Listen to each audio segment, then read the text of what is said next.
ओम, मैं योगाचार्य प्रदीप थपलियाल। आज हम बात करने वाले हैं मोटापे पे।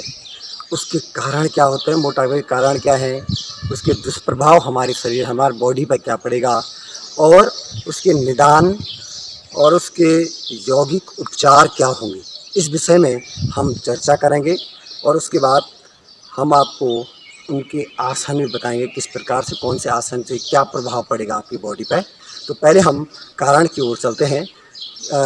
नंबर एक, अधिक चर्बी युक्त भोजन करने से भी मोटापा हो सकता है। तली भुनी चीज़ों को खाने से मोटापा हो सकता है। आनुवांशिक लक्षणों के कारण भी इस कारण भी मोटापा हो सकता है आपको। और कुछ दवाओं के कुप्रभाव के कारण भी मोटापा हो सकता है। व्यसन के कारण भी मोटापा हो सकता है। और देर तक हमें कंप्यूटर, टेलीविज़न या फ़ोन को देखकर भी मोटापा हो सकता है। देर तक उसी पर बैठे रहना, उसी पर, और नियमित दिनचर्या का न होना, उससे भी मोटापा हो सकता है। भोजन करने के तुरंत बाद हमें जैसे सो जाते हैं, उससे भी मोटापा आपको हो सकता है। कुछ वातावरण के कारण और रहन सहन, खान पान, इसके कारण भी मोटापा हो सकता है। जंक फूड खाने के कारण मोटापा हो सकता है। और जैसे हम खाना खाने के तुरंत बाद क्या करते हैं, पानी पी लेते हैं, तो हमें पानी नहीं पीना चाहिए।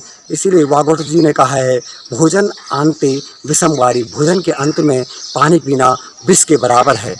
इस प्रकार के चीज़ों को अपने ध्यान में रखें।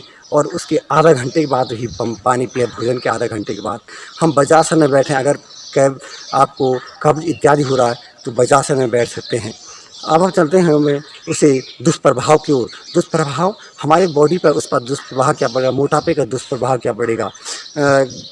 और हार्मोन गड़बड़ी के कारण भी मोटापा हो सकता है। अनसुलने के कारण, जैसे थायराइड ग्लैंड है, उस कारण भी मोटापा आपको हो सकता है। अब चलेंगे हम उसके दुष्प्रभाव के कारण। दुष्प्रभाव हमारी बॉडी पर क्या पड़ेगा, हमारे पाचन तंत्र, उत्सर्जन तंत्र, हृदय, हमको अस्थमा हो जाएगा, जैसे हृदय पर पड़ेगा। और फेफड़ों पर भी उसका प्रभाव पड़ेगा। श्वास में दिक्कत होगी। थायराइड ग्लैंड असंतुलन होने से हमें मोटापा दो प्रकार का हो जाता है। एक तो क्या होता है, हाइपर थायराइड, एक नॉर्मल थायराइड। एक में पतला हो जाता है, एक में मोटा हो जाता है। सांस लेने में दिक्कतें, ऊपर चढ़ने में, चढ़ाई चढ़ने में, पैदल जाने में दिक्कतें हो जाती है आदमी को। इससे बहुत सारी हार्ट अटैक की प्रॉब्लम हो जाती है। उच्च रक्तचाप हो जाता है। इस कारण भी हार्ट अटैक आ सकता है। मृत्यु हो जाती है, डेथ हो जाती है व्यक्ति की। तो मोटापे से बहुत सारी प्रॉब्लमें हो जाती है। और ये बढ़ता है कब्ज के कारण। अगर आपको लंबे पीरियड तक कब्ज है तो आप इसके शिकार अवश्य हो जाएंगे। तो हम इसके निदान की ओर चलते हैं। निदान, आयुर्वेदिक निदान, त्रिफला का चूर्ण खाएं। लहसुन की फलियां सुबह और शाम खा सकते हैं आप। त्रिफला का चूर्ण भी सुबह और शाम गर्म पानी के साथ ले सकते हैं। अजवाइन का पानी, जीरे का पानी पी सकते हैं सुबह शाम। हल्दी को गर्म पानी में, हल्दी को सुबह और शाम, गांठ वाली हल्दी को, उसको हम खा सकते हैं। तो इस प्रकार से हम इसका निदान कर सकते हैं। मोटापे से हम छुटकारा पा सकते हैं। अब चलेंगे हम इसके यौगिक हम अभ्यास की ओर, यौगिक चिकित्सा की ओर। यौगिक चिकित्सा में हम इसे कौन कौन से आसनों से कम कर सकते हैं। जैसे हम तिर्यक ताड़ासन से, कटी चक्रासन से, हस्ते उत्थान आसन से, और सूर्य नमस्कार से, या चंद्र नमस्कार से, या प्रज्ञा योग से आपको वीडियो बना के मैंने डाल रखी है, उनको भी देख सकते हैं आप। उससे भी आपको मोटापे से छुटकारा मिल सकता है इनसे। तो अब हम अपने अभ्यास की ओर चलेंगे। कुछ आसन आपको बताएंगे। इनको आप अगर एक हफ्ते तक या 21 दिन तक करते हैं तो आपको निश्चित ही मोटापे से छुटकारा मिल सकता है। और उसके साथ खान पान भी बहुत ज़रूरी है, क्योंकि दिनचर्या और लाइफ स्टाइल आजकल लोगों, आधुनिक काल में ऐसा हो गया है कि वो अपने शरीर के प्रति ध्यान न देकर अनेक प्रकार के ऐसे कार्य कर दे रहे हैं। और जैसे खाए अन्न वैसा होगा मन। जैसे हम अन्न खाएंगे वैसे हमारा मन, और वैसा ही हमारा तन होगा। तो हम अपने अभ्यास की ओर अब करेंगे। हम अभ्यास शुरू करते हैं। सीधे दोनों पैरों के बीच में गैप कर लेंगे और सीधे ऊपर। हमारी जो अगल बगल की मांसपेशियाँ या बॉडी है, उसके लिए बहुत फायदेमंद है। श्वास को भरेंगे और श्वास को छोड़ देंगे, ठीक है। श्वास को भरेंगे और श्वास को छोड़ देंगे। ये त्रियक ताड़ासन बहुत फायदेमंद है। और कटी कटी चक्रासन। पीछे झुकते हुए सांस को बाहर। जो कमर का हिस्सा है उसके लिए फायदेमंद। त्रिकोण आसन कर सकते इसमें। फिर ऊपर फिर नीचे। बाहर से त्रिकोण आसन, कोई इसे त्रिकोण आसन ही बोलता है। ये भी कर सकते हैं आप आराम से। इन अभ्यासों को आप दोहरा सकते हैं। इसके बाद सूर्य नमस्कार कर सकते हैं आप। और बैठे वाले अभ्यास अब हम करेंगे। बैठे वाले अभ्यास, बैठना कैसे, खड़े कैसे होना है, इसके बारे में आपको भी जानकारी होगी। अब करें हम नौका संचालन मुट्ठी बंद करते हुए।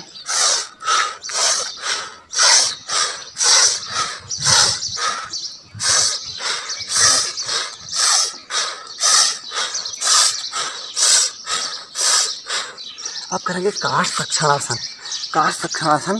यूँ करते हैं और ऐसी लिंग मुद्रा बना देते हैं। श्वास को अंदर खींचते हुए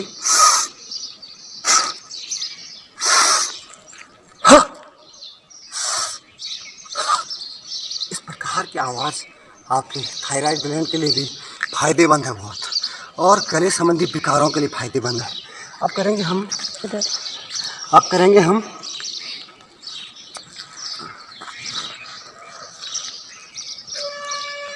पवन मुक्तासन। एक पैर से भी कर सकते हैं और दोनों पैरों से भी। और इस पर गत्यात्मक पवन मुक्तासन कर सकते हैं आराम से, क्योंकि पेट की चर्बी बढ़ जाएगी आपकी। पेट की चर्बी बढ़ी है और अगल बगल भी कर सकते हैं। ये फिर बाएं ऐसे भी कर सकते हैं।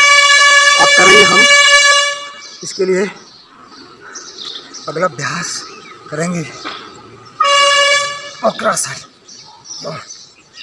और पीछे देखिए आराम से, श्वास को बाहर छोड़ते हुए फिर दूसरे पैर से भी ऐसे ही।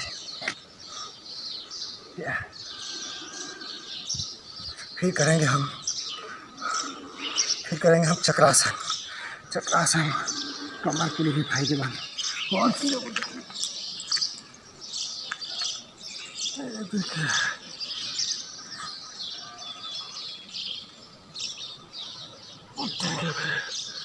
ये कर सकते हैं। फिर करेंगे हम हलासन और पश्चिम उत्तानासन एक साथ।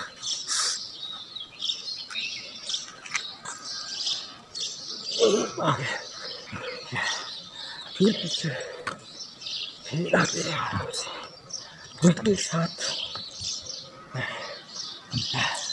ठीक है, फिर करेंगे उत्तान पादासन।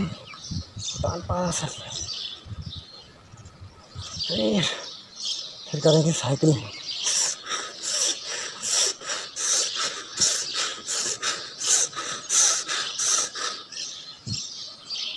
केवल इससे से, केवल पैरों से भी। अगर जिसको सर्वाइकल है तो वो केवल पैरों से ही कर सकता है।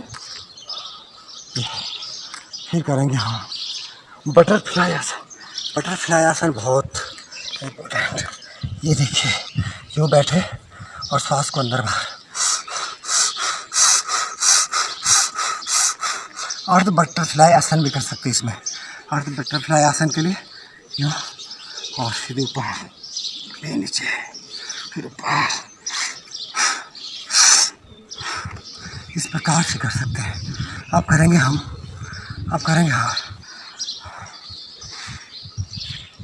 पेट के बल लेटने वाले आसन।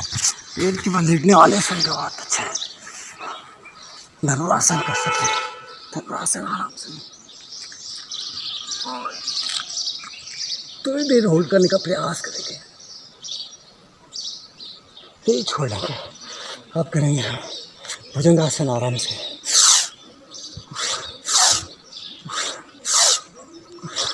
भुजंगासन बाएं, भुजंगासन दाएं। श्वास को भरा, बीच में श्वास को भरा, फिर पीछे, फिर श्वास को भरा, फिर पीछे।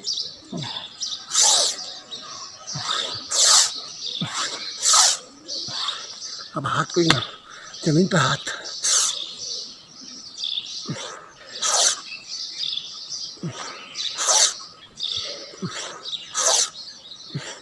अगला स्टेप है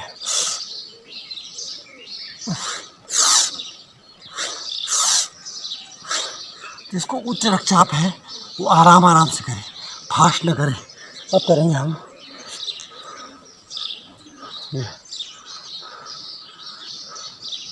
शलवासन।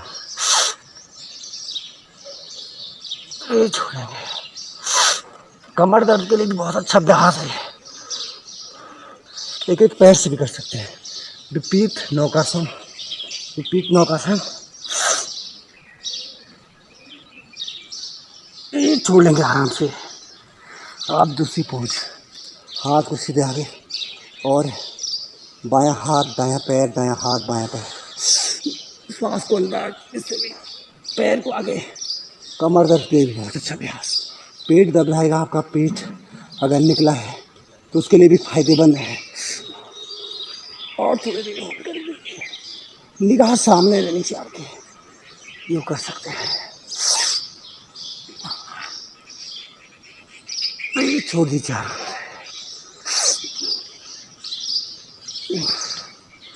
इस प्रकार से आप इसके बाद सूर्य नमस्कार कर सकते हैं, आप प्रज्ञा योग, चंद्र नमस्कार कर सकते हैं। बहुत सारे अभ्यासों को आप दोहरा सकते हैं।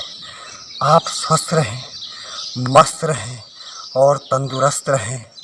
इसी कामना के साथ हमारा जो चैनल है योगाचार्य प्रदीप थपलियाल, उसको सब्सक्राइब कीजिएगा, लाइक कीजिएगा और शेयर कीजिएगा।